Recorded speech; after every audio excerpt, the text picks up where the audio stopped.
Thank you, Honourable Speaker. I thank the Honourable Member for the question. There is an ongoing, continuing effort in the Ministry of Education to integrate education on the heels of drugs, HIV,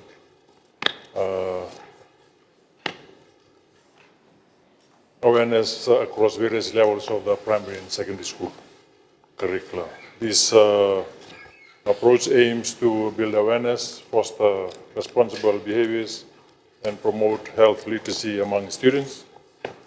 And the key points in the curricula as follows: building resilience, advancing drug prevention through youth, community, and sports in Fiji.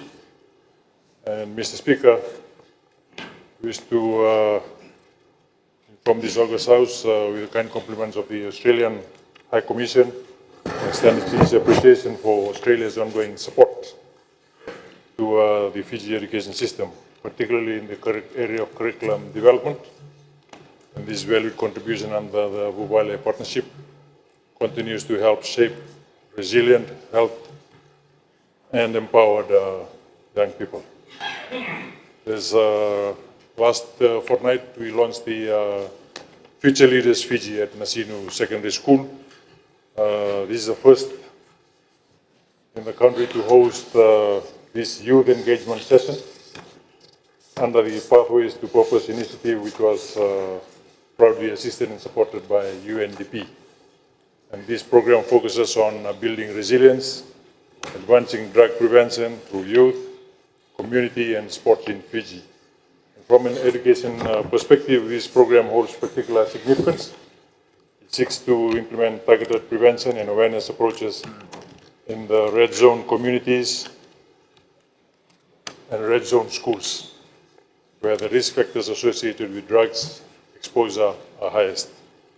The initiative strategy of using the right messenger, such as Fiji rugby players, former coaches, former internationals, Fijian rural athletes, and other prominent sports personalities, local musicians, and well-known influencers, ensures that prevention messages are delivered by voices that resonate with our students. This initiative represents a whole-of-government approach. The Ministry of Education, in close coordination with the Ministry of Policing, Ministry of Youth and Sports, Ministry of Trade, Fiji Rugby Union, the Great Council of Chiefs, the Fiji Substance Abuse Advisory Council, and United Nations Development Programme and other bilateral partners to ensure the campaign is effectively embedded within the schools nationwide. Through curriculum integration, coordinated school events, and student-led initiatives, we aim to foster a generation that is informed, resilient, and united in rejecting drug abuse.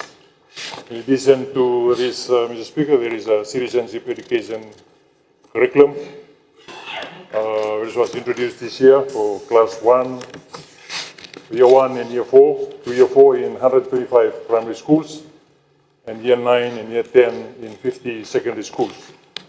This is in the pilot stage. Additional 118 secondary schools have been trained for the citizenship education this term as well. Mr. Speaker, sir, the year 9 citizenship education, students explore social issues such as glue sniffing, drugs, and HIV/AIDS under the theme of human rights and responsibilities, encouraging investigations of ways to address these issues. For the year 10 citizenship education, it covers civic participation and national identity, highlighting community advocacy on drug issues, including education on common substances such as alcohol, tobacco, opioids, and synthetic drugs, along with the short-term and long-term effects of drug abuse, and its social and economic impacts. In addition to this citizenship education subject, there's also health and life family education. The year 7 healthy living introduces students to HIV/AIDS, emphasizing on causes, prevention, strategies such as abstinence and faithfulness and safe relationship practices. The year 12 and year 13 family life education, Mr. Speaker, sir, focuses on human growth, and Development, explicitly covering sexually transmitted infections, including HIV, hepatitis B, syphilis, gonorrhea, and HPV, is a common infection, using resources from textbooks and health agencies. Then we have the science and biology curriculum. Mr. Speaker, sir, in year 12, chemistry students learn about the chemistry of medicines and drugs, fostering debates on social issues related to alcohol, cigarettes, and illegal substance supported by textbooks. In year 11, biology includes in-depth study of STIs like HIV, AIDS, focusing on transmission, prevention, and treatment, along with examining the effects of smoking, drugs, and alcohol on health to promote healthy choices and awareness of vulnerability. For year 13, biology discusses the significance of virus, including HIV, within the context of disease and biological impacts. Then we have the physical education and social studies. Mr. Speaker, the year 9 physical education addresses sports, safety, injury prevention, and how HIV can affect physical performance.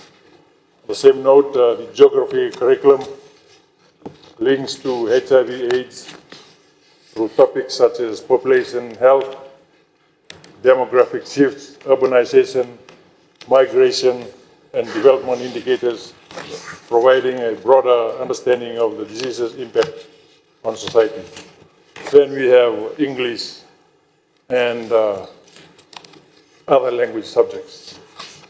Mr. Speaker, sir, the English and other language subjects curriculum across year 9 to year 13 progressively develops students' understanding on social issues such as HIV/AIDS, drug abuse, cyberbullying, and human rights through reading, writing, research, and critical analysis. And subsequently, the inclusion of HIV drug topics is also part of assessment in other language subjects as well, such as Boswaviti, Hindi, Urdu, and Rutuman. With initiatives such as comprehension passages, essays, oratories, speeches, debates, storytelling, role plays, interviews, panel discussions, and participation in awareness activities on prevention strategies. Skills developed include critical thinking about societal changes, expressing opinions, research writing, and advocacy communication. Mr. Speaker, sir, I also wish to inform this August House that the Ministry collaborates with organizations such as Drug-Free World Fiji, the Indian High Commission, FBC, SPCs, and others to conduct awareness campaigns, oratory contests, posters and essay competition, and community outreach. Media engagement also includes the radio talk shows and the Teacher Award program for rich teachers, students, parents, and the wider community. Lastly, Mr. Speaker, sir, on ECE, in the early childhood education, particularly within the physical development, health, and well-being curriculum, there is a focus on safety awareness, and this component needs to equip young children with the skills and confidence to recognize and report uncomfortable and unsafe situations. Thank you, Mr. Speaker, sir.